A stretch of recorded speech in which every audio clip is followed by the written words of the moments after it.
Welcome to In the Wake. I'm your host, David, and today we are reading Lovecraft's classic, The Call of Cthulhu. There are many reasons to love this story, and some reasons to not enjoy it.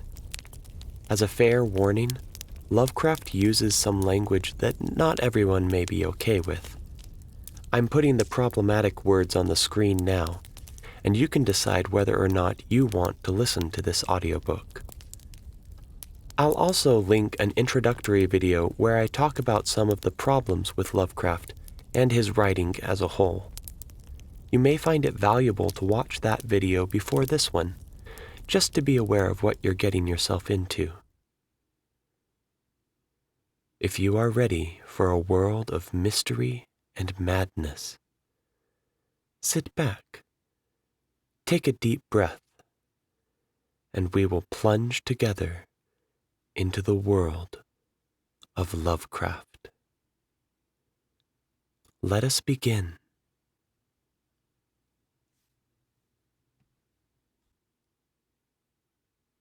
The Call of Cthulhu by H.P. Lovecraft. Of such great powers or beings, there may be conceivably a survival of a hugely remote period, when consciousness was manifested, perhaps, in shapes and forms long since withdrawn before the tide of advancing humanity, forms of which poetry and legend alone have caught a flying memory, and called them gods, monsters, mythical beings of all sorts and kinds. Algernon Blackwood. The most merciful thing in the world, I think, is the inability of the human mind to correlate all its contents. We live on a placid island of ignorance, in the midst of black seas of infinity, and it was not meant that we should voyage far.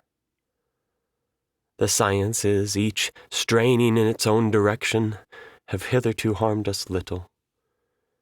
But some day, the piecing together of dissociated knowledge will open up such terrifying vistas of reality, and of our frightful position therein, that we shall either go mad from the revelation, or flee from the deadly light into the peace and safety of a new dark age. Theosophists have guessed at the awesome grandeur of the cosmic cycle, wherein our world and human race form transient incidents. They have hinted at strange survivals in terms which would freeze the blood if not masked by a bland optimism. But it is not from them that there came the single glimpse of forbidden eons which chills me when I think of it, and maddens me when I dream of it. That glimpse, like all dread glimpses of truth, flashed out from an accidental piecing together of separated things. In this case, an old newspaper item and the notes of a dead professor. I hope that no one else will accomplish this piecing out. Certainly, if I live, I shall never knowingly supply a link in so hideous a chain. I think that the professor, too, intended to keep silent regarding the part he knew, and that he would have destroyed his notes had not sudden death seized him. My knowledge of the thing began in the winter of 1926 to 27, with the death of my granduncle, George Gamel Engel, Professor Emeritus of Semitic Languages in Brown University, Providence, Rhode Island.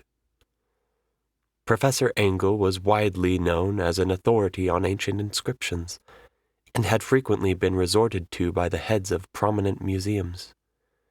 so that his passing at the age of 92 may be recalled by many. Locally, interest was intensified by the obscurity of the cause of death. The professor had been stricken whilst returning from the Newport boat, falling suddenly, as witnesses said, after having been jostled by a nautical-looking Negro who had come from one of the queer dark courts on the precipitous hillside which formed a short cut from the waterfront to the deceased's home in William Street. Physicians were unable to find any visible disorder, but concluded after perplexed debate that some obscure lesion of the heart, induced by the brisk ascent of so steep a hill by so elderly a man, was responsible for the end. At the time, I saw no reason to dissent from this dictum, but latterly I am inclined to wonder, and more than wonder. As my granduncle's heir and executor, for he died a childless widower, I was expected to go over his papers with some thoroughness, and for that purpose moved his entire set of files and boxes to my quarters in Boston. Much of the material which I correlated will be later published by the American Archaeological Society, but there was one box which I found exceedingly puzzling, and which I felt much averse from showing to other eyes. It had been locked, and I did not find the key till it occurred to me to examine the personal ring which the professor carried always in his pocket. Then, indeed, I succeeded in opening it, but when I did so, seemed only to be confronted by a greater and more closely locked barrier. For what could be the meaning of the queer clay bas-relief and the disjointed jottings, ramblings, and cuttings which I found? Had my uncle, in his latter years, become credulous of the most superficial impostures? I resolved to search out the eccentric sculptor responsible for this apparent disturbance of an old man's peace of mind. The bas-relief was a rough rectangle, less than an inch thick, and about 5 by 6 inches in area, obviously of a modern origin. Its designs, however, were far from modern in atmosphere and suggestion, for although the vagaries of Cubism and Futurism are many and wild, they do not often reproduce that cryptic regularity which lurks in prehistoric writing. And writing of some kind the bulk of these designs seemed certainly to be. Though my memory, despite much familiarity with the papers and collections of my uncle, failed in any way to identify this particular species, or even hint at its remotest affiliations.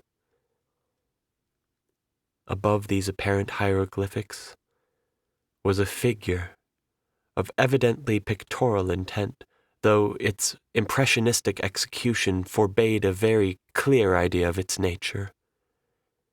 It seemed to be a sort of monster, or symbol representing a monster, of a form which only a diseased fancy could conceive. If I say that my somewhat extravagant imagination yielded simultaneous pictures of an octopus, a dragon, and a human caricature, I shall not be unfaithful to the spirit of the thing. A pulpy, tentacled head surmounted a grotesque and scaly body with rudimentary wings, but it was the general outline of the whole which made it most shockingly frightful. Behind the figure was a vague suggestion of a cyclopean architectural background. The writing accompanying this oddity was, aside from a stack of press cuttings, in Professor Engel's most recent hand, and made no pretense to literary style. What seemed to be the main document was headed Cthulhu Cult, in characters painstakingly printed to avoid the erroneous reading of a word so unheard of. This manuscript was divided into two sections, the first of which was headed 1925, Dream and Dream Work of H. A. Wilcox, 7 Thomas Street, Providence, Rhode Island, and the second, Narrative of Inspector John R. LaGrosse, 121 Bienville Street, New Orleans, Louisiana, at 1908 AAS Management. Notes on same and Professor Webb's account. The other manuscript papers were all brief notes, some of them accounts of the queer dreams of different persons, some of them citations from theosophical books and magazines, notably W. Scott Eliot's Atlantis and the Lost Lemuria, and the rest comments on long-surviving secret societies and hidden cults, with references to passages in such mythological and anthropological sourcebooks as Fraser's Golden Bough and Miss Murray's Witch Cult in Western Europe. The cuttings largely allude to outre mental illnesses and outbreaks of group folly or mania in the spring of 1925. The first half of the principal manuscript told a very peculiar tale. It appears that on March 1st, 1925, a thin, dark young man of neurotic and excited aspect had called upon Professor Engel bearing the singular clay bas-relief, which was then exceedingly damp and fresh. His card bore the name of Henry Anthony Wilcox, and my uncle had recognized him as the youngest son of an excellent family slightly known to him, who had latterly been studying sculpture at the Rhode Island School of Design, living alone at the Fleur-de-Lis building near that institution. Wilcox was a precocious youth of known genius but great eccentricity, and had from childhood excited attention through the strange stories and odd dreams he was in the habit of relating. He called himself psychically hypersensitive, but the staid folks of the ancient commercial city dismissed him as merely queer. Never mingling much with his kind, he had dropped gradually from social visibility, and was now known only to a small group of aesthetes from other towns. Even the Providence Art Club, anxious to preserve its conservatism, had found him quite hopeless. On the occasion of the visit, ran the professor's manuscript, the sculptor abruptly asked for the benefit of his host's archaeological knowledge in identifying the hieroglyphics on the bas-relief. He spoke in a dreamy, stilted manner which suggested prose and alienated sympathy, and my uncle showed some sharpness in replying, for the conspicuous freshness of the tablet implied kinship with anything but archaeology. Young Wilcox's rejoinder, which impressed my uncle enough to make him recall and record it verbatim, was of a fantastically poetic cast, which must have typified his whole conversation, and which I have since found highly characteristic of him. He said, "It is new, indeed, for I made it last night in a dream of strange cities, and dreams are older than brooding Tyre, or the contemplative Sphinx, or garden-girdled Babylon." It was then that he began that rambling tale, which suddenly played upon a sleeping memory, and won the fevered interest of my uncle.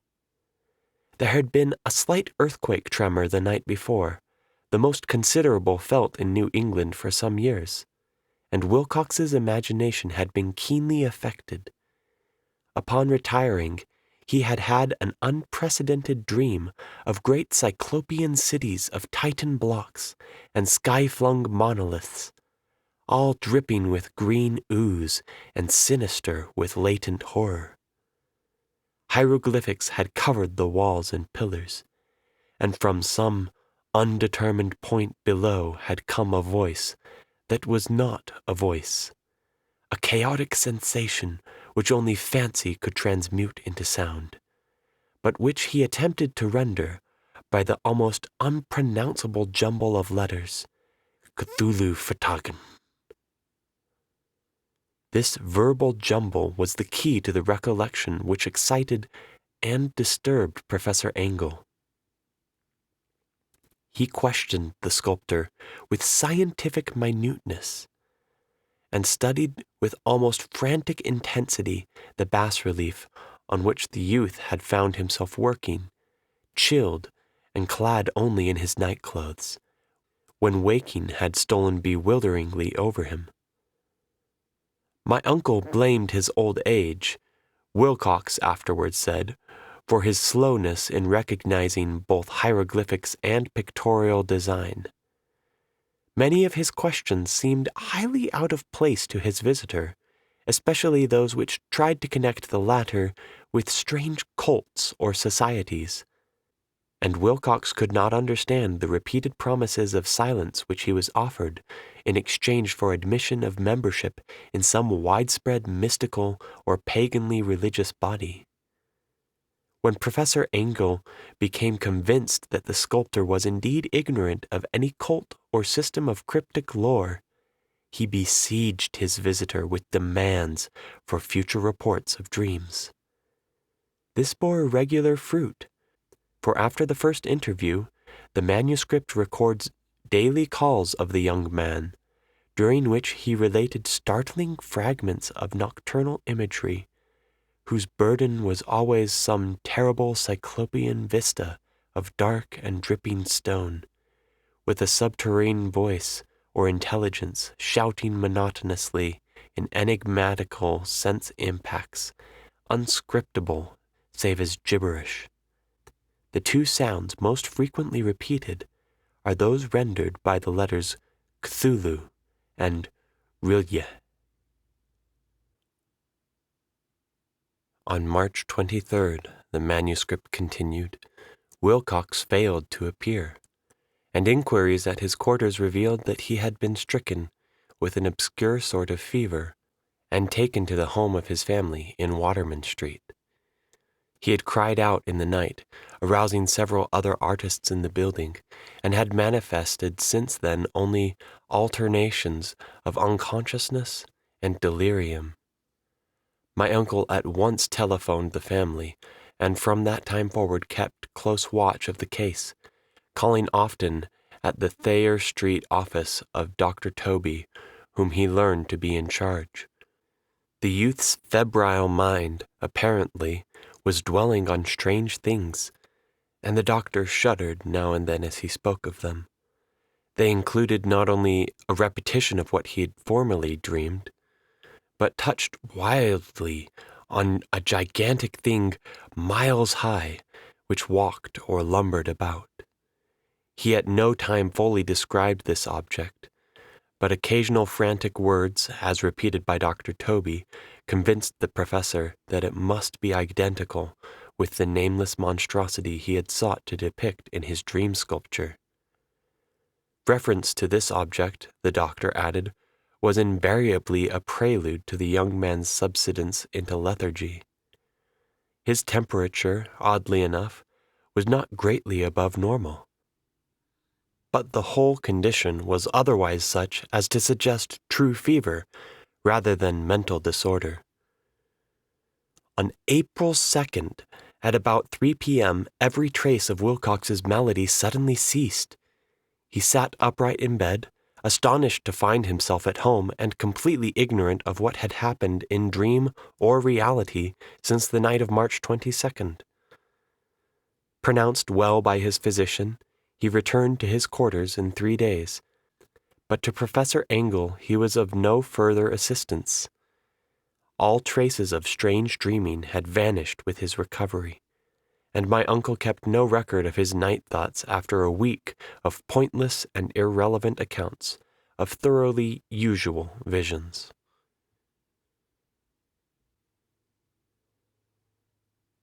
Here the first part of the manuscript ended, but references to certain of the scattered notes gave me much material for thought.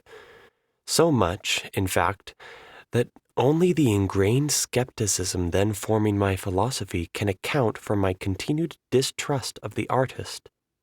The notes in question were those descriptive of the dreams of various persons covering the same period as that in which young Wilcox had had his strange visitations.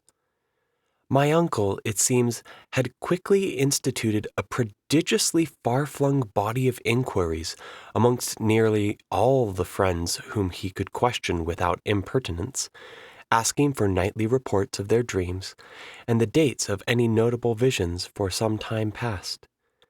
The reception of his request seems to have been varied, but he must, at the very least, have received more responses than any ordinary man could have handled without a secretary.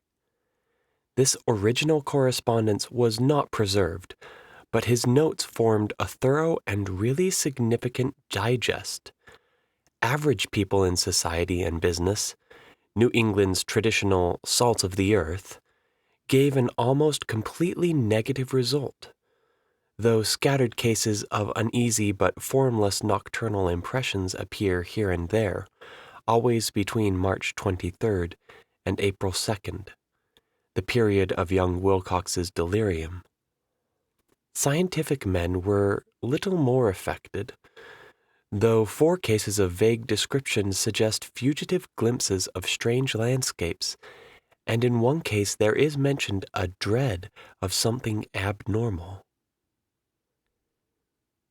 It was from the artists and poets that the pertinent answers came, and I know that panic would have broken loose had they been able to compare notes.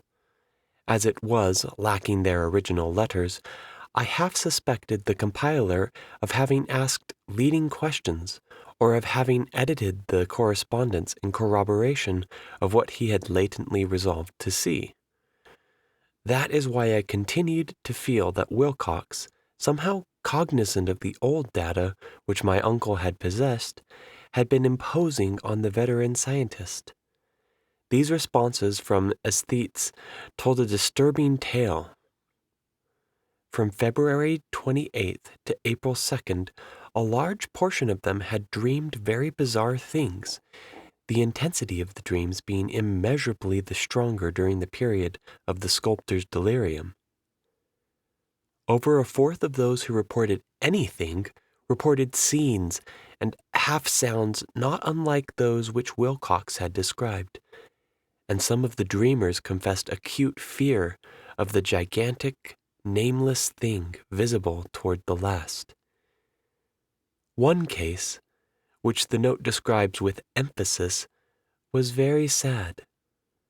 The subject, a widely known architect with leanings toward theosophy and occultism, went violently insane on the date of young Wilcox's seizure, and expired several months later after incessant screamings to be saved from some escaped denizen of hell.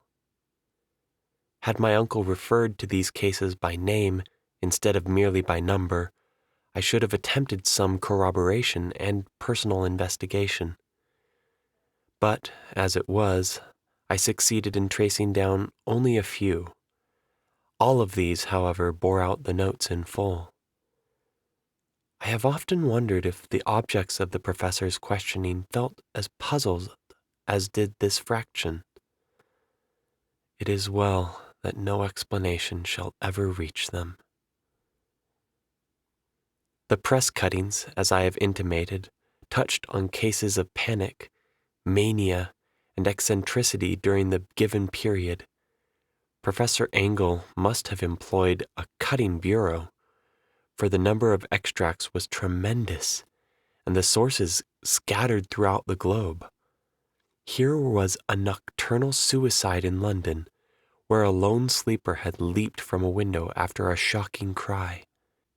Here likewise a rambling letter to the editor of a paper in South America, where a fanatic deduces a dire future from visions he has seen. A dispatch from California describes a theosophist colony as donning white robes en masse, for some glorious fulfillment which never arrives, whilst items from India speak guardedly of serious native unrest toward the end of March. Voodoo orgies multiply in Haiti, and African outposts report ominous mutterings. American officers in the Philippines find certain tribes bothersome about this time, and New York policemen are mobbed by hysterical Levantines on the night of March 22nd to 23rd.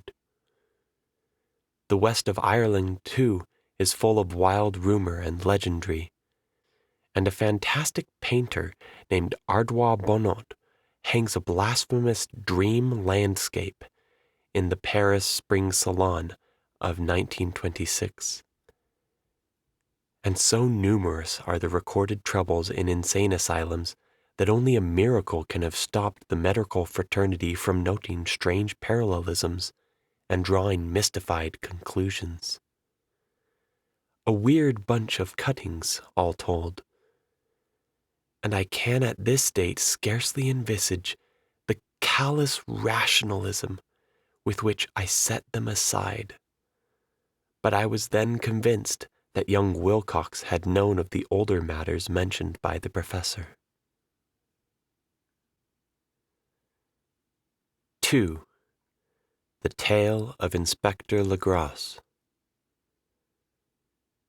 The older matters which had made the sculptor's dream and bas-relief so significant to my uncle formed the subject of the second half of his long manuscript.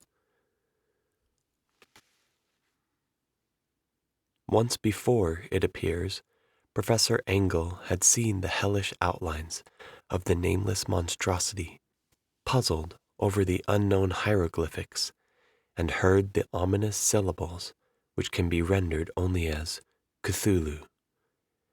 And all this in so stirring and horrible a connection that it is small wonder he pursued young Wilcox with queries and demands for data.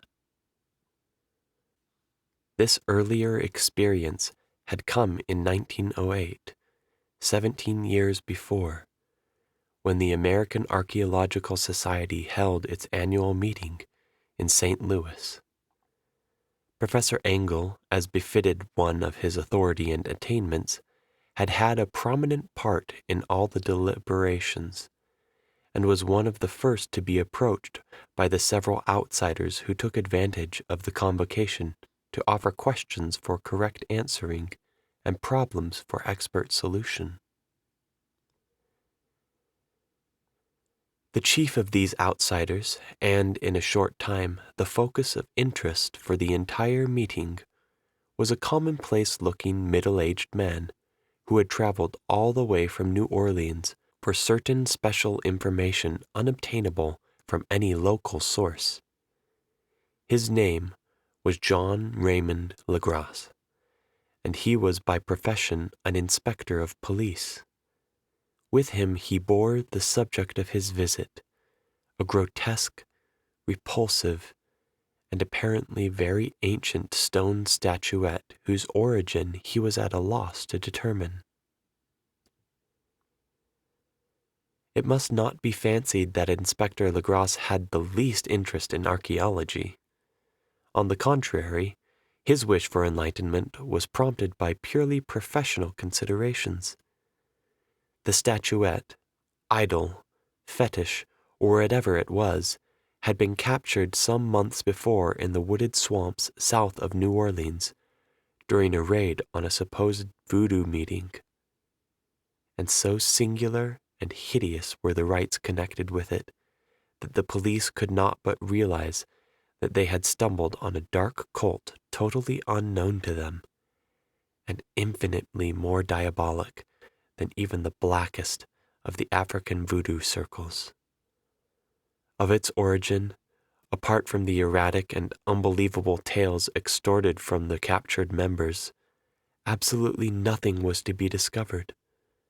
Hence the anxiety of the police for any antiquarian lore which might help them to place the frightful symbol, and through it track down the cult to its fountainhead.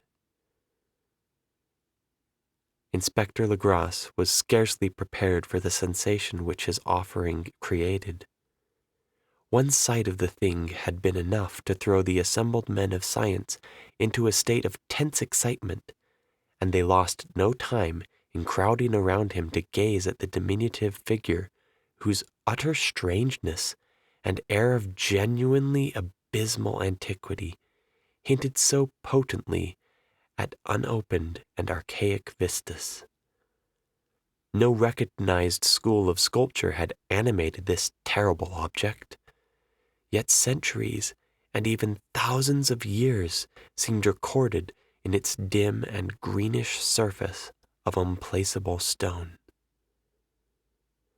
The figure, which was finally passed slowly from man to man for close and careful study, was between 7 and 8 inches in height, and of exquisitely artistic workmanship.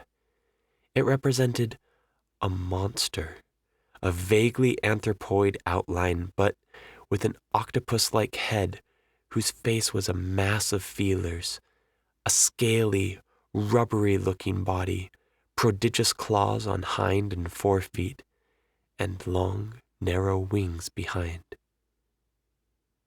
This thing, which seemed instinct with a fearsome and unnatural malignancy, was of a somewhat bloated corpulence, and squatted evilly on a rectangular block or pedestal covered with undecipherable characters. The tips of the wings touched the back edge of the block. The seat occupied the center, whilst the long, curved claws of the doubled-up, crouching hind legs gripped the front edge and extended a quarter of the way down toward the bottom of the pedestal. The cephalopod head was bent forward so that the ends of the facial feelers brushed the backs of huge forepaws which clasped the croucher's elevated knees. The aspect of the whole was abnormally lifelike, and the more subtly fearful because its source was so totally unknown. Its vast, awesome, and incalculable age was unmistakable. Yet not one link did it show with any known type of art belonging to civilization's youth, or indeed to any other time. Totally separate and apart, its very material was a mystery, for the soapy, greenish-black stone, with its golden or iridescent flecks and striations, resembled nothing familiar to geology or mineralogy. The characters along the base were equally baffling, and no member present, despite a representation of half the world's expert learning in this field, could form the least notion of even their remotest linguistic kinship. They, like the subject and material, belonged to something horribly remote and distinct from mankind as we know it, something frightfully suggestive of old and unhallowed cycles of life in which our world and our conceptions have no part. And yet, as the members severally shook their heads and confessed defeat at the inspector's problem, there was one man in that gathering who suspected a touch of bizarre familiarity in the monstrous shape and writing, and who presently told with some diffidence of the odd trifle he knew. This person was the late William Channing Webb, professor of anthropology in Princeton University, and an explorer of no slight note. Professor Webb had been engaged 48 years before in a tour of Greenland and Iceland in search of some runic inscriptions which he failed to unearth, and whilst high up on the West Greenland coast had encountered a singular tribe or cult of degenerate Eskimos whose religion, a curious form of devil worship, chilled him with its deliberate bloodthirstiness and repulsiveness. It was a faith of which other Eskimos knew little, and which they mentioned only with shudders, saying that it had come down from horribly ancient eons before ever the world was made. Besides nameless rites and human sacrifices, there were certain queer hereditary rituals addressed to a supreme elder devil, or Tornasuk, and of this Professor Webb had taken a careful phonetic copy from an aged Angakok, or wizard priest, expressing the sounds in Roman letters as best he knew how. But just now, of prime significance was the fetish which this cult had cherished, and around which they danced when the aurora leaped high over the ice cliffs. It was, the professor stated, a very crude bas-relief of stone, comprising a hideous picture and some cryptic writing. And as far as he could tell, it was a rough parallel in all essential features of the bestial thing now lying before the meeting. These data, received with suspense and astonishment by the assembled members, proved doubly exciting to Inspector Legras, and he began at once to ply his informant with questions. Having noted and copied an oral ritual among the swamp cult worshippers his men had arrested, he besought the professor to remember as best he might the syllables taken down amongst the diabolist Eskimos. There then followed an exhaustive comparison of details, and a moment of really awed silence, when both detective and scientist agreed on the virtual identity of the phrase common to two hellish rituals so many worlds of distance apart. What in substance both the Eskimo wizards and the Louisiana swamp priests had chanted to their kindred idols was something very like this, the word divisions being guessed at from traditional breaks in the phrase as chanted aloud. Finglui Magal Wanaf, Cthulhu Rilye, Wagal Nagal Fatagan. Legras had 1 point in advance of Professor Webb, for several among his mongrel prisoners had repeated to him what older celebrants had told them the words meant. This text, as given, ran something like this. In his house at Rilye, dead Cthulhu waits dreaming.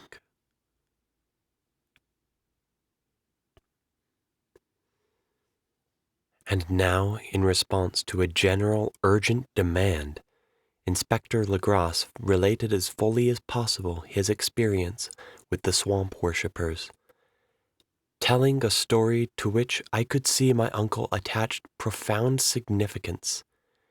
It savored of the wildest dreams of mythmaker and theosophist, and disclosed an astonishing degree of cosmic imagination among such half-castes and pariahs as might be least expected to possess it. On November 1st, 1907, there had come to New Orleans police a frantic summons from the swamp and lagoon country to the south.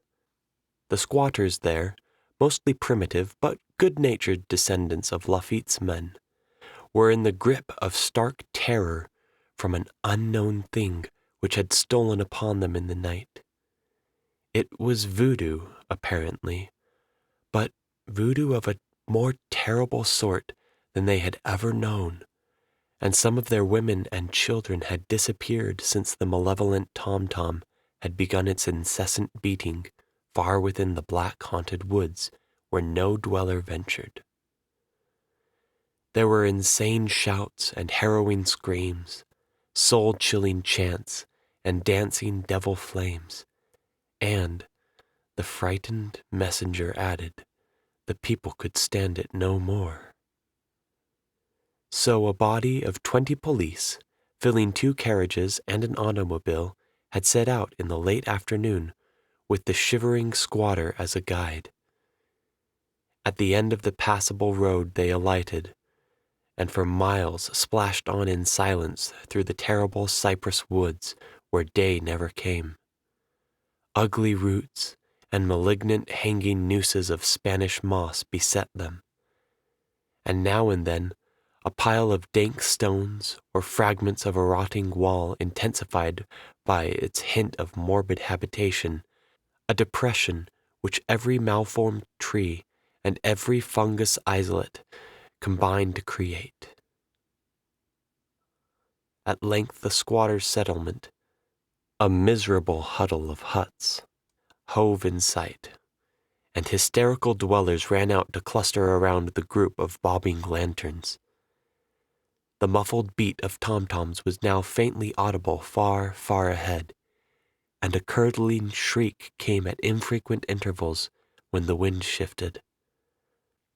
A reddish glare, too, seemed to filter through the pale undergrowth beyond endless avenues of forest night. Reluctant even to be left alone again, each one of the cowed squatters refused point-blank to advance another inch toward the scene of unholy worship. So Inspector Legrasse and his 19 colleagues plunged on unguided into black arcades of horror that none of them had ever trod before. The region now entered by the police was one of traditionally evil repute, substantially unknown and untraversed by white men. There were legends of a hidden lake unglimpsed by mortal sight, in which dwelt a huge, formless white polypus thing with luminous eyes, and squatters whispered that bat-winged devils flew up out of caverns in inner earth to worship it at midnight. They said it had been there before d'Iberville, before La Salle, before the Indians, and before even the wholesome beasts and birds of the woods. It was nightmare itself, and to see it was to die. But it made men dream, and so they knew enough to keep away. The present voodoo orgy was, indeed, on the merest fringe of this abhorred area, but that location was bad enough. Hence, perhaps, the very place of the worship had terrified the squatters more than the shocking sounds and incidents. Only poetry or madness could do justice to the noises heard by Legrasse's men as they plowed on through the black morass toward the red glare and the muffled tom-toms. There are vocal qualities peculiar to men, and vocal qualities peculiar to beasts, and it is terrible to hear the one when the source should yield the other. Animal fury and orgiastic license here whipped themselves to demoniac heights by howls and squawking ecstasies that tore and reverberated through those nighted woods like pestilential tempests from the gulfs of hell. Now and then the less organized ululations would cease, and from what seemed a well-drilled chorus of hoarse voices would rise in sing-song chant that hideous phrase or ritual. Vinglui Magal Wanaf, Cthulhu Rilye, Waga Nagal Fatagan. Then the men, having reached a spot where the trees were thinner, came suddenly in sight of the spectacle itself. 4 of them reeled, 1 fainted, and 2 were shaken into a frantic cry, which the mad cacophony of the orgy fortunately deadened. Legrasse dashed swamp water on the face of the fainting man, and all stood trembling and nearly hypnotized with horror. In a natural glade of the swamp stood a grassy island of perhaps an acre's extent, clear of trees and tolerably dry. On this now leaped and twisted a more indescribable horde of human abnormality than any but a Same or Angarola could paint. Void of clothing, this hybrid spawn were braying, bellowing, writhing about a monstrous ring-shaped bonfire, in the center of which, revealed by occasional rifts in the curtain of flame, stood a great granite monolith some 8 feet in height, on top of which, incongruous in its diminutiveness, rested the noxious carven statuette. From a wide circle of 10 scaffolds set up at regular intervals with the flame-girt monolith as a center, hung, head downward, the oddly marred bodies of the helpless squatters who had disappeared. It was inside this circle that the ring of worshippers jumped and roared, the general direction of the mass motion being from left to right, an endless bacchanal between the ring of bodies and the ring of fire. It may have been only imagination, and it may have been only echoes which induced one of the men, an excitable Spaniard, to fancy he heard antiphonal responses to the ritual from some far and unilluminated spot deeper within the wood of ancient legendry and horror. This man, Joseph D. Galvez, I later met and questioned, and he proved distractingly imaginative. He indeed went so far as to hint of the faint beating of great wings, and of a glimpse of shining eyes and a mountainous white bulk beyond the remotest trees. But I suppose he had been hearing too much native superstition. Actually, the horrified pause of the men was of comparatively brief duration. Duty came first, and although there must have been nearly 100 mongrel celebrants in the throng, the police relied on their firearms and plunged determinedly into the nauseous rout. For 5 minutes the resultant din and chaos were beyond description. Wild blows were struck, shots were fired, and escapes were made, but in the end Legras was able to count some 47 sullen prisoners, whom he forced to dress in haste and fall into line between 2 rows of policemen. 5 of the worshippers lay dead, and 2 severely wounded ones were carried away on improvised stretchers by their fellow prisoners. The image on the monolith, of course, was carefully removed and carried back by Legras. Examined at headquarters after a trip of intense strain and weariness, the prisoners all proved to be men of a very low, mixed-blooded, and mentally aberrant type. Most were seamen, and a sprinkling of Negroes and mulattoes, largely West Indians or Brava Portuguese from the Cape Verde Islands, gave a coloring of voodooism to the heterogeneous cult. But before many questions were asked, it became manifest that something far deeper and older than Negro fetishism was involved. Degraded and ignorant as they were, the creatures held with surprising consistency to the central idea of their loathsome faith. They worshipped, so they said, the great old ones, who lived ages before there were any men, and who came to the young world out of the sky.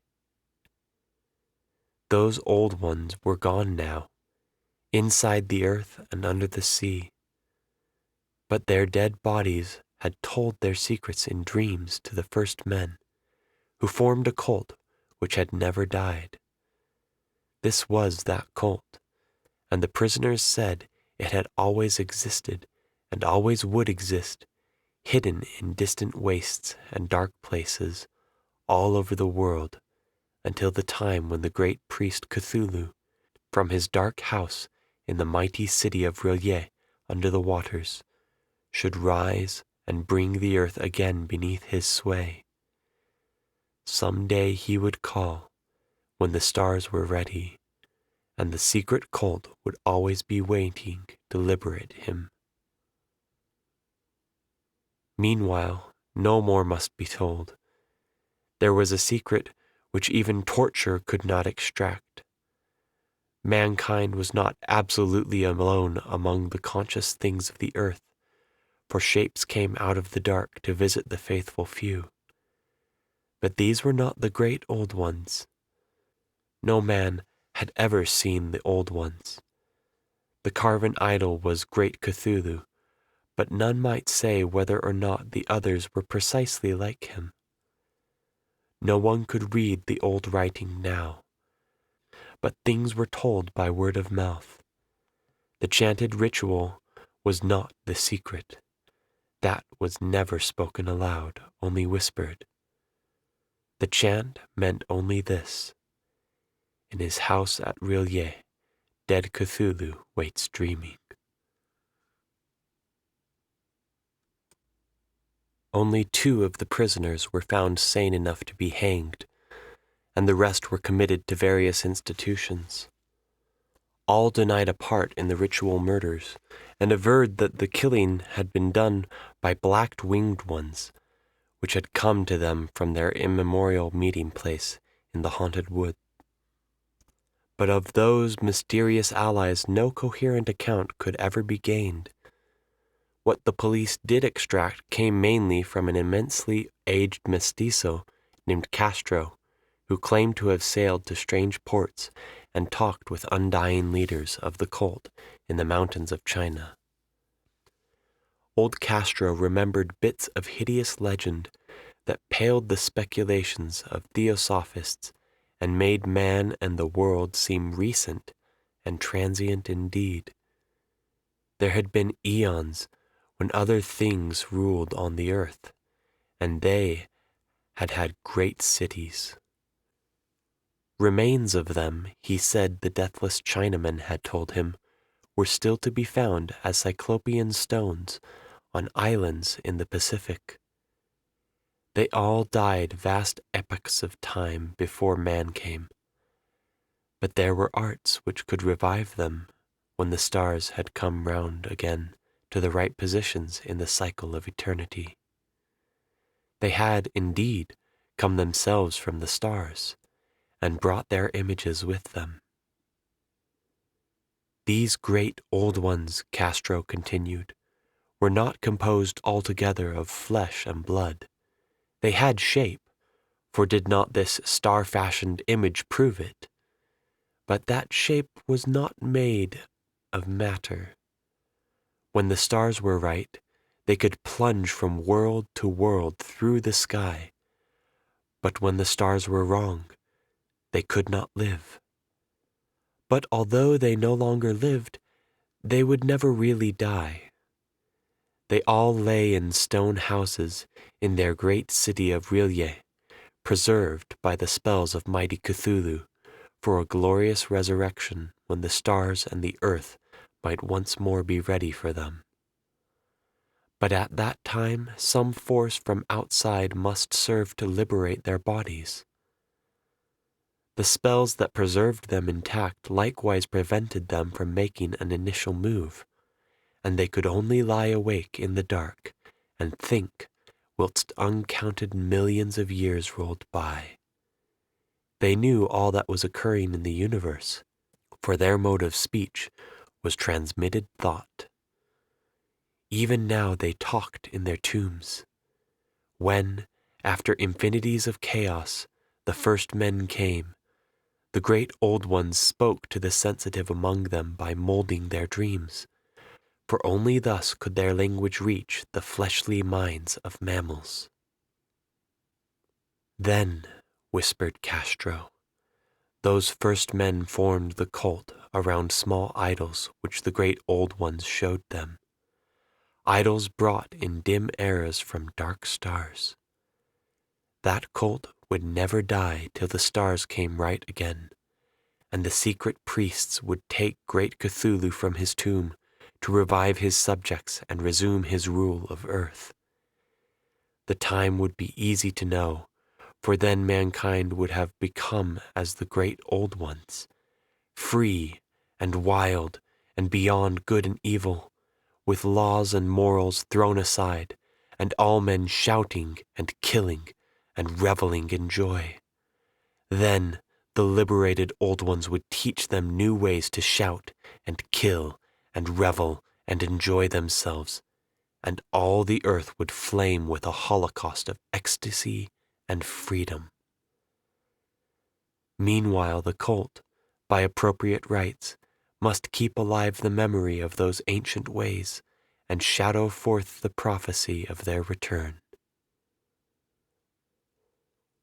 In the elder time, chosen men had talked with the entombed old ones in dreams, but then something had happened. The great stone city Rilye, with its monoliths and sepulchres, had sunk beneath the waves, and the deep waters, full of the one primal mystery through which not even thought can pass, had cut off the spectral intercourse. But memory never died, and high priests said that the city would rise again when the stars were right. Then came out of the earth the black spirits of earth, moldy and shadowy, and full of dim rumors picked up in caverns beneath forgotten sea bottoms. But of them old Castro dared not speak much. He cut himself off hurriedly, and no amount of persuasion or subtlety could elicit more in this direction. The size of the old ones, too, he curiously declined to mention. Of the cult, he said that he thought the center lay amid the pathless deserts of Arabia, where Irem, the city of pillars, dreams hidden and untouched. It was not allied to the European witch cult, and was virtually unknown beyond its members. No book had ever really hinted of it, though the deathless Chinaman said there were double meanings in the Necronomicon of the mad Arab Abdul al-Hazred, which the initiated might read as they chose, especially the much-discussed couplet, "That is not dead which can eternal lie, and with strange eons even death may die." Legras, deeply impressed and not a little bewildered, had inquired in vain concerning the historic affiliations of the cult. Castro, apparently, had told the truth when he said it was wholly secret. The authorities at Tulane University could shed no light upon either cult or image, and now the detective had come to the highest authorities in the country, and met with no more than the Greenland tale of Professor Webb. The feverish interest aroused by the meeting of Legras's tale, corroborated as it was by the statuette, is echoed in the subsequent correspondence of those who attended, although scant mention occurs in the formal publication of the society. Caution is the first care of those accustomed to face occasional charlatanry and imposture. Legras for some time lent the image to Professor Webb, but at the latter's death it was returned to him, and remains in his possession, where I viewed it not long ago. It is truly a terrible thing, and unmistakably akin to the dream sculpture of young Wilcox. That my uncle was excited by the tale of the sculptor, I did not wonder, for what thoughts must arise upon hearing, after a knowledge of what Legras had learned of the cult, of a sensitive young man who had dreamed not only the figure and exact hieroglyphics of the swamp-found image and the Greenland devil tablet, but had come in his dreams upon at least 3 of the precise words of the formula uttered alike by Eskimo diabolists and mongrel Louisianans. Professor Engel's instant start on an investigation of the utmost thoroughness was eminently natural, though privately I suspected young Wilcox of having heard of the cult in some indirect way, and of having invented a series of dreams to heighten and continue the mystery at my uncle's expense. The dream narratives and cuttings collected by the professor were, of course, strong corroboration, but the rationalism of my mind and the extravagance of the whole subject led me to adopt what I thought the most sensible conclusions. So, after thoroughly studying the manuscript again and correlating the theosophical and anthropological notes with the cult narrative of Legras, I made a trip to Providence to see the sculptor and to give him the rebuke I thought proper for so boldly imposing upon a learned and aged man. Wilcox still lived alone in the Fleur-de-Lis building in Thomas Street, a hideous Victorian imitation of 17th century Breton architecture, which flaunts its stuccoed front amidst the lovely colonial houses on the ancient hill, and under the very shadow of the finest Georgian steeple in America. I found him at work in his rooms, and at once conceded from the specimens scattered about that his genius is indeed profound and authentic.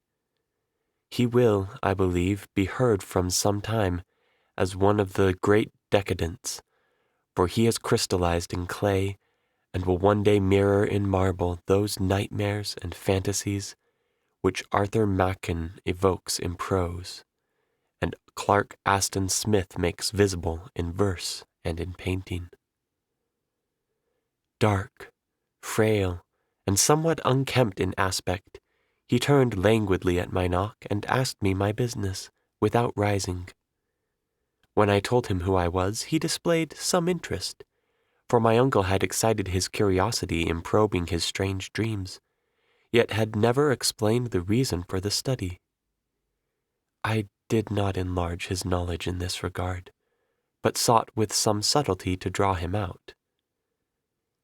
In a short time, I became convinced of his absolute sincerity, for he spoke of the dreams in a manner none could mistake.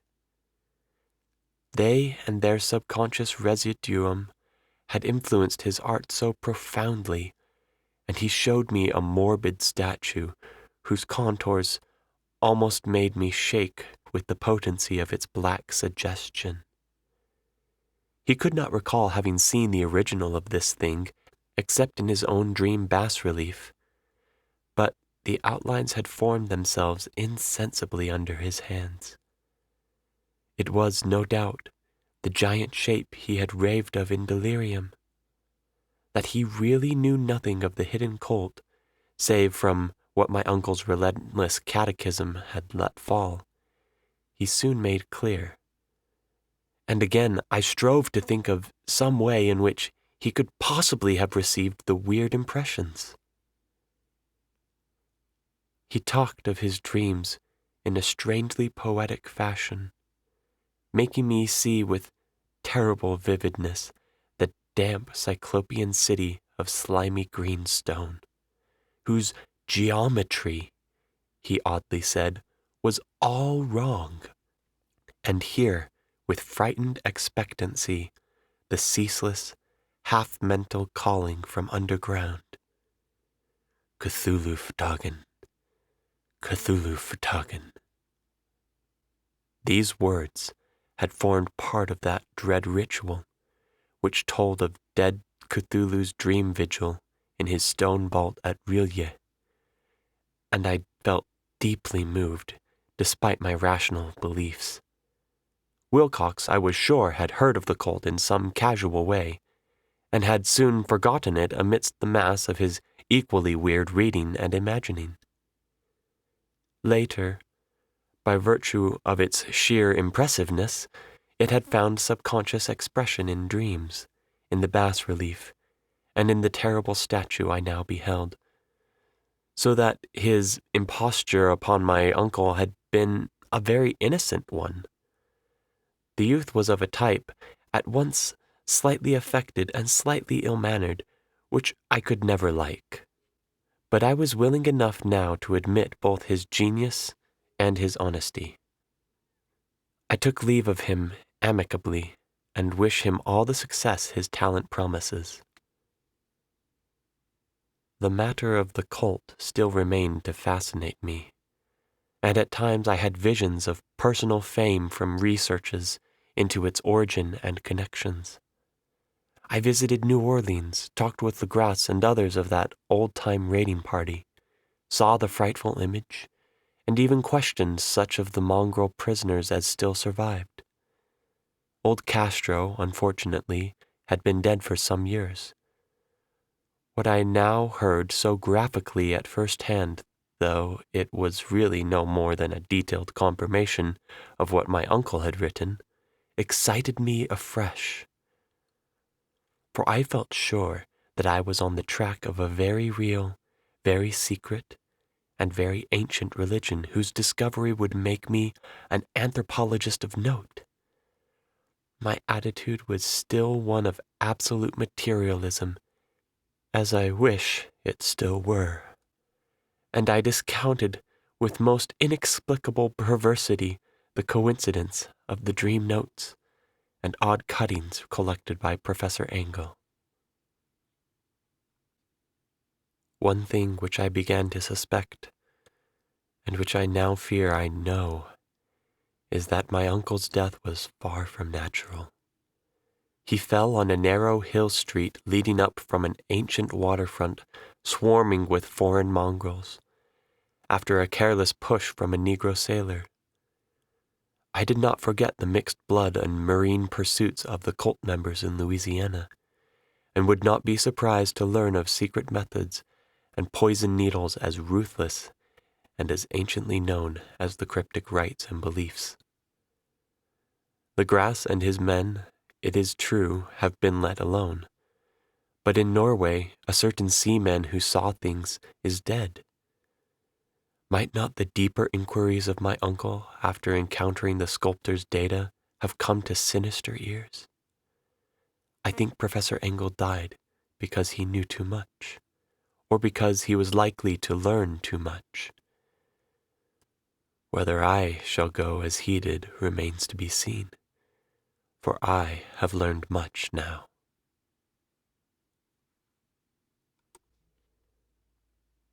Three.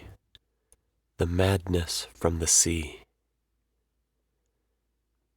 If heaven ever wishes to grant me a boon, it will be a total effacing of the results of a mere chance which fixed my eye on a certain stray piece of shelf paper. It was nothing on which I would naturally have stumbled in the course of my daily round, for it was an old number of an Australian journal, Sydney Bulletin, for April 18th, 1925. It had escaped even the cutting bureau, which had at the time of its issuance been avidly collecting material for my uncle's research.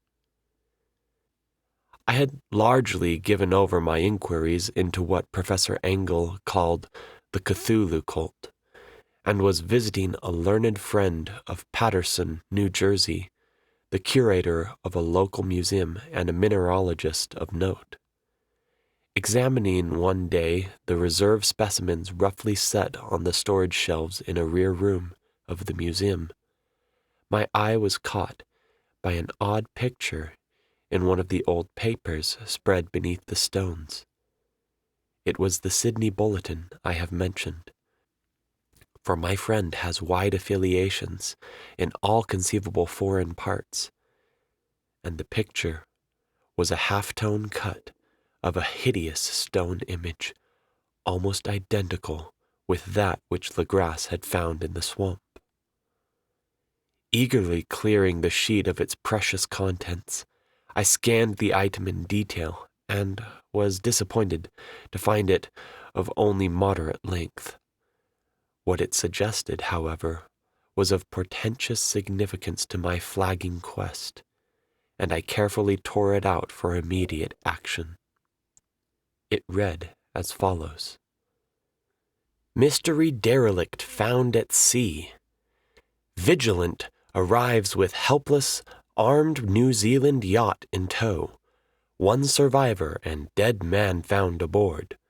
Tale of desperate battle and deaths at sea. Rescued seaman refuses particulars of strange experience. Odd idol found in his possession. Inquiry to follow.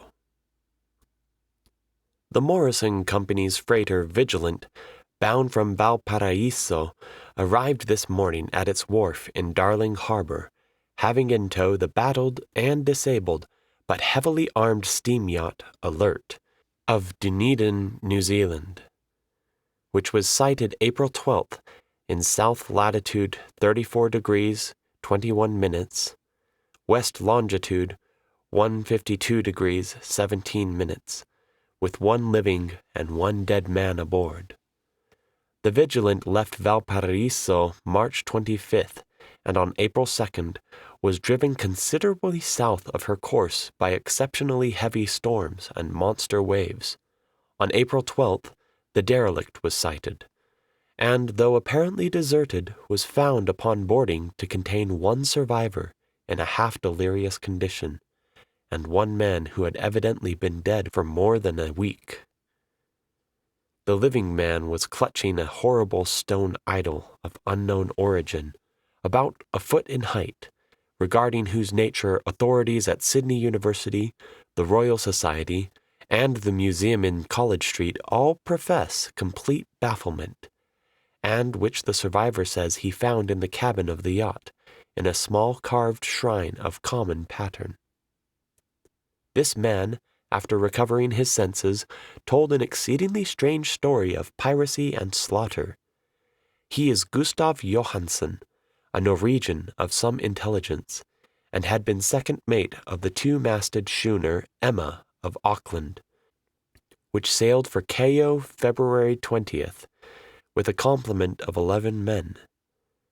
The Emma, he says, was delayed and thrown wildly south of her course by the great storm of March 1st, and on March 22nd, in south latitude 49 degrees 51 minutes, west longitude 128 degrees 34 minutes, encountered the Alert, manned by a queer and evil-looking crew of Kanakas and half-castes.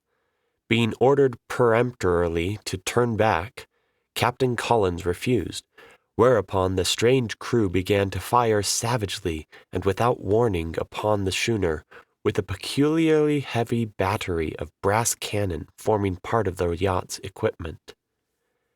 The Emma's men showed fight, says the survivor, and though the schooner began to sink from shots beneath the waterline, they managed to heave alongside their enemy and board her, grappling with the savage crew on the yacht's deck, and being forced to kill them all, the number being slightly superior because of their particularly abhorrent and desperate, though rather clumsy mode of fighting.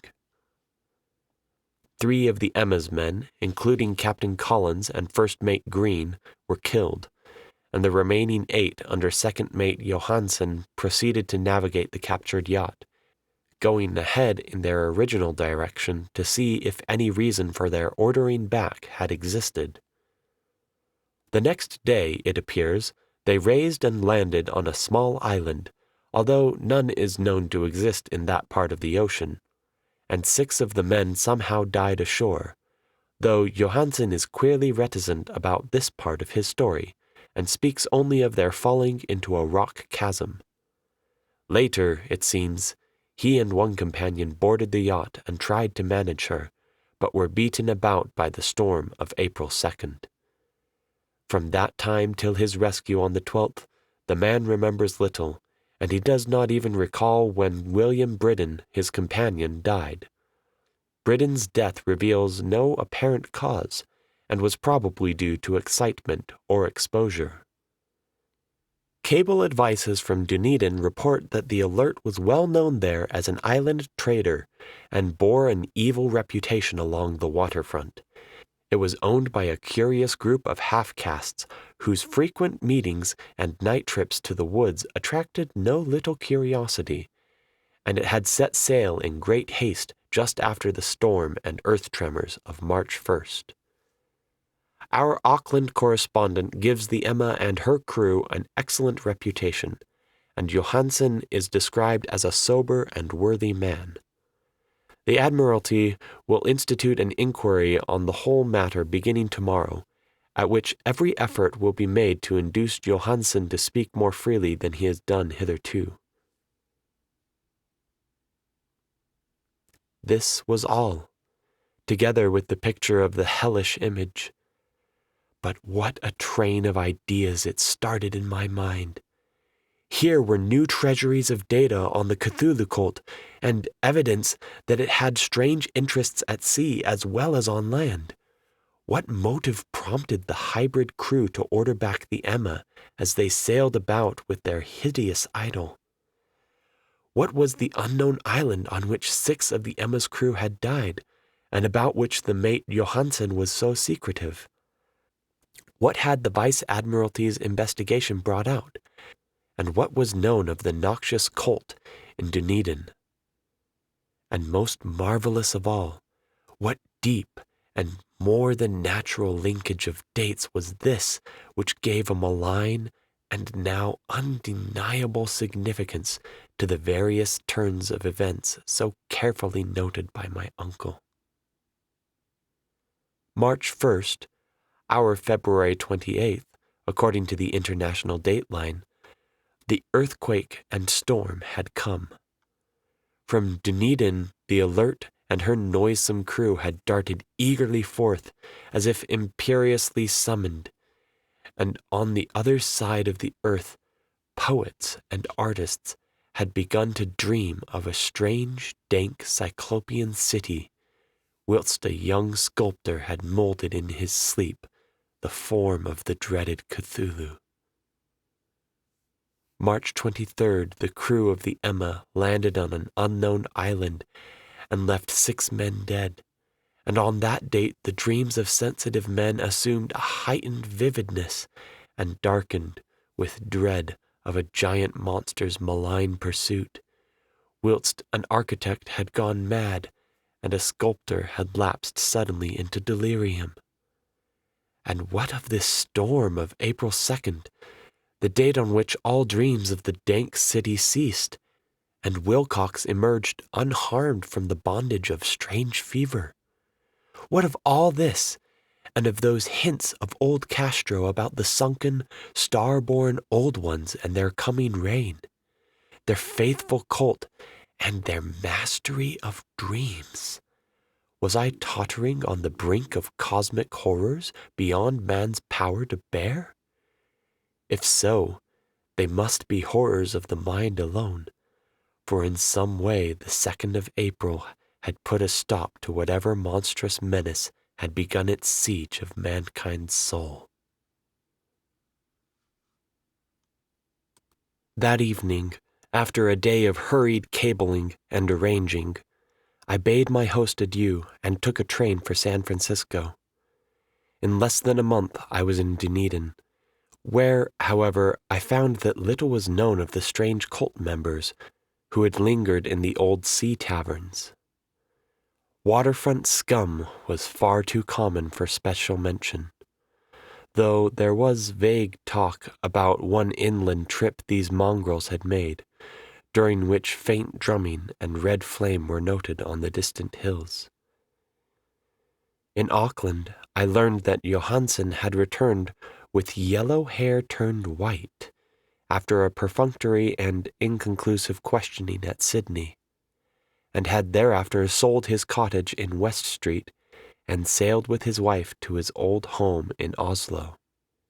Of his stirring experience he would tell his friends no more than he had told the Admiralty officials, and all they could do was to give me his Oslo address. After that, I went to Sydney and talked profitlessly with seamen and members of the Vice Admiralty Court. I saw the Alert, now sold and in commercial use, at Circular Quay in Sydney Cove, but gained nothing from its non-committal bulk. The crouching image with its cuttlefish head, dragon body, scaly wings, and hieroglyphed pedestal was preserved in the museum at Hyde Park, and I'd studied it long and well, finding it a thing of balefully exquisite workmanship, and with the same utter mystery, terrible antiquity, and unearthly strangeness of material which I had noted in Legrasse's smaller specimen. Geologists, the curator had told me, had found it a monstrous puzzle, for they vowed that the world held no rock like it. Then I thought with a shudder of what old Castro had told Legras about the primal great ones. They had come from the stars, and they had brought their images with them. Shaken with such a mental revolution as I had never before known, I now resolved to visit Mate Johansen in Oslo. Sailing for London, I re-embarked at once for the Norwegian capital, and one autumn day landed at the trim wharves in the shadow of the Egeberg. Johansen's address, I discovered, lay in the old town of King Harald Hardrada, which kept alive the name of Oslo during all the centuries that the great city masqueraded as Christiania. I made the brief trip by taxicab and knocked with palpitant heart at the door of a neat and ancient building with plastered front. A sad-faced woman in black answered my summons, and I was stung with disappointment when she told me in halting English that Gustav Johansen was no more. He had not long survived his return, said his wife, for the doings at sea in 1925 had broken him. He had told her no more than he had told the public, but had left a long manuscript of technical matters, as he said, written in English, evidently in order to safeguard her from the peril of casual perusal. During a walk through a narrow lane near the Gothenburg dock, a bundle of papers falling from an attic window had knocked him down. Two Lascar sailors at once helped him to his feet, but before the ambulance could reach him, he was dead. Physicians found no adequate cause for the end, and laid it to heart trouble and a weakened constitution. I now felt gnawing at my vitals that dark terror which will never leave me till I, too, am at rest, accidentally or otherwise. Persuading the widow that my connection with her husband's technical matters was sufficient to entitle me to his manuscript, I bore the document away and began to read it on the London boat. It was a simple, rambling thing, a naive sailor's effort at a post facto diary, and strove to recall day by day that last awful voyage. I cannot attempt to transcribe it verbatim in all its cloudiness and redundance, but I will tell its gist enough to show why the sound of the water against the vessel's sides became so unendurable to me that I stopped my ears with cotton. Johansen, thank God, did not know quite all, even though he saw the city and the thing. But I shall never sleep calmly again when I think of the horrors that lurk ceaselessly behind life in time and in space, and of those unhallowed blasphemies from elder stars which dream beneath the sea, known and favored by a nightmare cult, ready and eager to loose them on the world, whenever another earthquake shall heave their monstrous stone city again to the sun and air. Johansen's voyage had begun just as he told it to the Vice-Admiralty. The Emma, in ballast, had cleared Auckland on February 20th, and had felt the full force of that earthquake-born tempest which must have heaved up from the sea bottom the horrors that filled men's dreams. Once more under control, the ship was making good progress when held up by the Alert on March 22nd, and I could feel the mate's regret as he wrote of her bombardment and sinking. Of the swarthy cult fiends on the Alert he speaks with significant horror. There was some peculiarly abominable quality about them which made their destruction seem almost a duty. And Johansen shows ingenuous wonder at the charge of ruthlessness brought against his party during the proceedings of the court of inquiry. Then, driven ahead by curiosity in their captured yacht under Johansen's command, the men sight a great stone pillar sticking out of the sea, and in south latitude 47 degrees 9 minutes, west longitude 126 degrees 43 minutes, come upon a coastline of mingled mud, ooze, and weedy cyclopean masonry, which can be nothing less than the tangible substance of Earth's supreme terror, the nightmare corpse city of R'lyeh, that was built in measureless eons behind history by the vast, loathsome shapes that seeped down from the dark stars. There lay great Cthulhu and his hordes, hidden in green, slimy vaults, and sending out at last, after cycles incalculable, the thoughts that spread fear to the dreams of the sensitive, and called imperiously to the faithful to come on a pilgrimage of liberation and restoration. All this Johansen did not suspect, but God knows he soon saw enough. I suppose that only a single mountain top, the hideous monolith-crowned citadel whereon great Cthulhu was buried, actually emerged from the waters. When I think of the extent of all that may be brooding down there, I almost wish to kill myself forthwith. Johansen and his men were awed by the cosmic majesty of this dripping Babylon of elder demons, and must have guessed without guidance that it was nothing of this or of any sane planet. Awe at the unbelievable size of the greenish stone blocks, at the dizzying height of the great carven monolith, and at the stupefying identity of the colossal statues and bas-reliefs with the queer image found in the shrine on the Alert, is poignantly visible in every line of the mate's frightened description.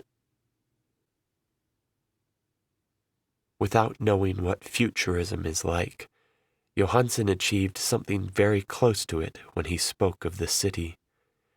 For instead of describing any definite structure or building, he dwells only on the broad impressions of vast angles and stone surfaces too great to belong to anything right or proper for this earth, and impious with horrible images and hieroglyphs.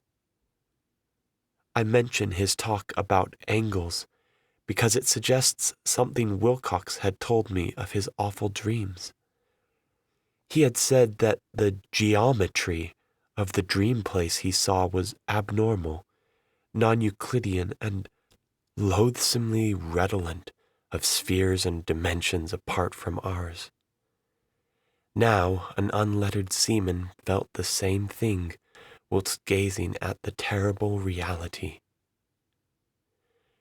Johansen and his men landed at a sloping mud bank on this monstrous acropolis, and clambered slipperily up over titan oozy blocks, which could have been no mortal staircase.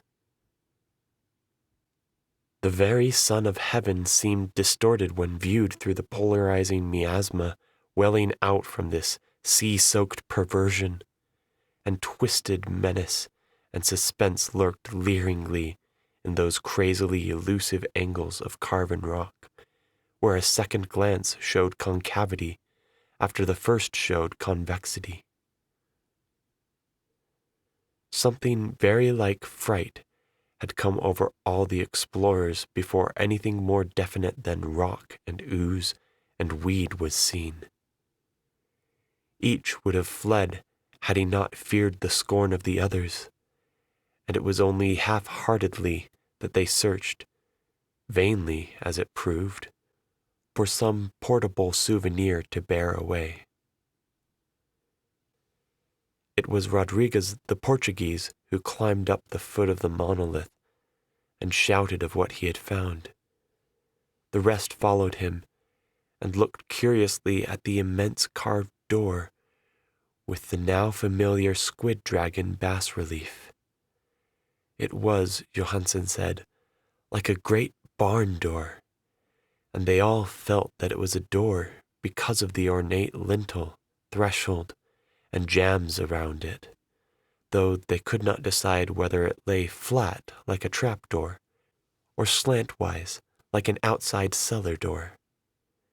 As Wilcox would have said, the geometry of the place was all wrong. One could not be sure that the sea and the ground were horizontal, hence the relative position of everything else seemed phantasmally variable. Britton pushed at the stone in several places without result. Then Donovan felt over it delicately around the edge, pressing each point separately as he went. He climbed interminably along the grotesque stone molding. That is, one would call it climbing if the thing was not after all horizontal. And the men wondered how any door in the universe could be so vast. Then, very softly and slowly, the acre-great panel began to give inward at the top, and they saw that it was balanced. Donovan slid or somehow propelled himself down or along the jamb and rejoined his fellows, and everyone watched the queer recession of the monstrously carven portal. In this fantasy of prismatic distortion, it moved anomalously in a diagonal way, so that all the rules of matter and perspective seemed upset. The aperture was black, with a darkness almost material. That tenebrousness was indeed a positive quality, for it obscured such parts of the inner walls as ought to have been revealed, and actually burst forth like smoke from its eon-long imprisonment, visibly darkening the sun as it slunk away into the shrunken and gibbous sky on flapping membranous wings. The odor arising from the newly opened depths was intolerable, and at length the quick-eared Hawkins thought he heard a nasty slopping sound down there. Everyone listened, and everyone was listening still, when it lumbered slobberingly into sight, and gropingly squeezed its gelatinous green immensity through the black doorway into the tainted outside air of that poisoned city of madness. Poor Johansen's handwriting almost gave out when he wrote of this. Of the 6 men who never reached the ship, he thinks 2 perished of pure fright in that accursed instant. The thing cannot be described. There is no language for such abysms of shrieking and immemorial lunacy, such eldritch contradictions of all matter, force, and cosmic order. A mountain walked or stumbled. What wonder that across the earth a great architect went mad, and poor Wilcox raved with fever in that telepathic instant. The thing of the idols, the green, sticky spawn of the stars, had awakened to claim his own. The stars were right again, and what an age-old cult had failed to do by design, a band of innocent sailors had done by accident. After vigintillions of years, great Cthulhu was loose again, and ravening for delight. 3 men were swept up by the flabby claws before anybody turned. God rest them, if there be any rest in the universe. They were Donovan, Guerrera, and Angstrom. Parker slipped as the other three were plunging frenziedly over endless vistas of green-crusted rock to the boat, and Johansen swears he was swallowed up by an angle of masonry which shouldn't have been there, an angle which was acute, but behaved as if it were obtuse. So only Bridden and Johansen reached the boat, and pulled desperately for the Alert, as the mountainous monstrosity flopped down the slimy stones and hesitated flounderingly at the edge of the water. Steam had not been suffered to go down entirely, despite the departure of all hands for the shore, and it was the work of only a few moments of feverish rushing up and down between wheels and engines to get the Alert under way. Slowly, amidst the distorted horrors of that indescribable scene, she began to churn the lethal waters, whilst on the masonry of that charnel shore that was not of earth, the Titan thing from the stars slavered and gibbered like Polypheme cursing the fleeing ship of Odysseus. Then, bolder than the storied Cyclops, the great Cthulhu slid greasily into the water, and began to pursue with vast wave-raising strokes of cosmic potency. Bridden looked back and went mad, laughing shrilly as he kept on laughing at intervals till death found him one night in the cabin, whilst Johansen was wandering deliriously. But Johansen had not given out just yet. Knowing that the thing could surely overtake the Alert until steam was fully up, he resolved on a desperate chance, and, setting the engine for full speed, ran lightning-like on deck and reversed the wheel. There was a mighty eddying and foaming in the noisome brine, and as the steam mounted higher and higher, the brave Norwegian drove his vessel head-on against the pursuing jelly which rose above the unclean froth, like the stern of a demon galleon. The awful squid head, with writhing feelers, came nearly up to the bowsprit of the sturdy yacht, but Johansen drove on relentlessly. There was a bursting, as if of an exploding bladder, a slushy nastiness as of a cloven sunfish, a stench as of 1,000 opened graves, and a sound that the chronicler would not put on paper. For an instant, the ship was befouled by an acrid and blinding green cloud, and then there was only a venomous seething astern, where, merciful heaven, the scattered plasticity of that nameless skyspawn was nebulously recombining in its hateful original form, whilst its distance widened every second as the Alert gained impetus from its mounting steam. That was all. After that, Johansen only brooded over the idol in the cabin and attended to a few matters of food for himself and the laughing maniac by his side. He did not try to navigate after the first bold flight, for the reaction had taken something out of his soul. Then came the storm of April 2nd, and a gathering of the clouds about his consciousness.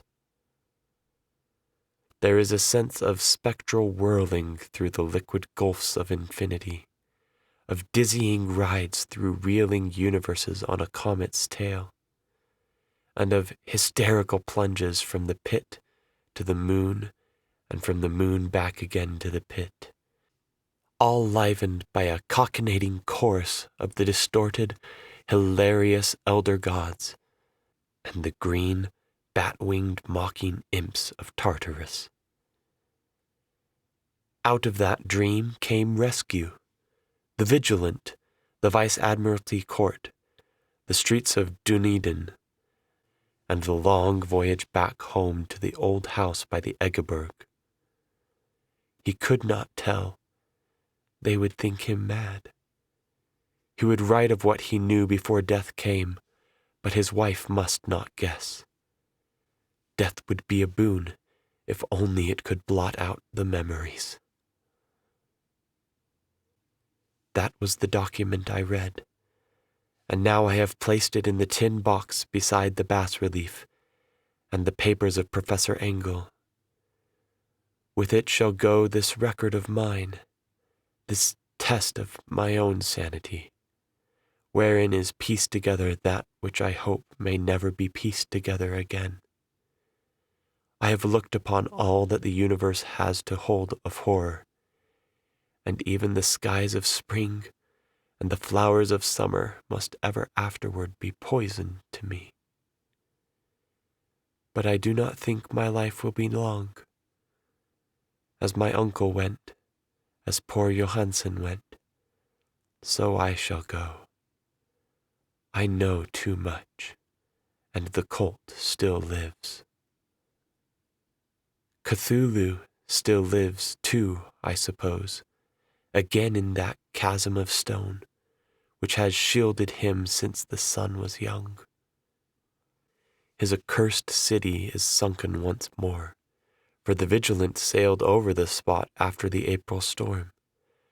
But his ministers on earth still bellow, and prance, and slay around idol-capped monoliths in lonely places. He must have been trapped by the sinking whilst within his black abyss, or else the world would by now be screaming with fright and frenzy. Who knows the end? What has risen may sink, and what has sunk may rise. Loathsomeness waits and dreams in the deep, and decay spreads over the tottering cities of men. A time will come, but I must not and cannot think. Let me pray that, if I do not survive this manuscript, my executors may put caution before audacity, and see that it meets no other eye. Footnote: found among the papers of the late Francis Wayland Thurston of Boston.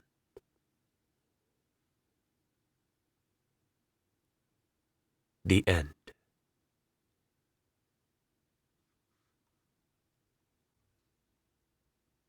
The Call of Cthulhu was first published in the pulp magazine Weird Tales, February of 1928. The text used for this reading came from Project Gutenberg, a website dedicated to distributing copyright-free ebooks. Visit them at gutenberg.org for more information or to view their selection of works. Few of Lovecraft's stories are as well known as The Call of Cthulhu, and few characters as recognizable. One of Lovecraft's greatest strengths as a storyteller was writing believable narratives, no matter how fantastical the plot was. He engaged the imaginations of his readers by foregoing pictorial descriptions of Cthulhu and the great city of R'lyeh, leaning instead into how it made his characters feel. This allowed creative minds to take what he did not describe and give it life in their own unique ways. Almost as ubiquitous as the name of Cthulhu are the images that have been created of him by artists around the globe. There are problems with this story, which I have discussed in the aforementioned video, linked in the description. How he describes and portrays anyone not of white European descent is, how shall we say, indelicate and just flat out offensive. His writing could also have greatly benefited from an editor, which Lovecraft tended to eschew. He had a terrible time taking any criticism or critique of his work. From my personal read of it, there are moments where the impact of certain statements is softened by unnecessary and ill-timed description. Even still, I find this story fascinating and engaging, and I am eager to do more. You may have noticed I omitted or changed certain words or phrases in the manuscript. I won't put up timestamps, but there are a few times where Lovecraft uses the word God in an exclamatory way, which I did not wish to repeat. You may ask why I was okay including derogatory descriptions of people of color, Latinx groups, natives of Greenland, and others of mixed racial heritage, but was unwilling to use profanity. The answer is, it's complicated. To put it as simply as I can, the former are violations of social mores of our time and are critical to the story. Such attitudes were more common in Lovecraft's time, and while today we balk at such views, omitting or censoring them would be like pretending they never existed and never did any real harm. It's important to acknowledge and review the past, racism included. I want to make it clear, I don't hold those beliefs and I don't think such attitudes are acceptable. Profanity, on the other hand, is something I resolved at a young age not to use. While, yes, the decision was founded on religious dogma, it still is important to me. I made a commitment, and I intend to keep it. I heard somewhere that if you only keep your morals when it's convenient, they aren't morals, just hobbies. Bottom line, the profanity isn't critical to the story, and I've decided to omit it.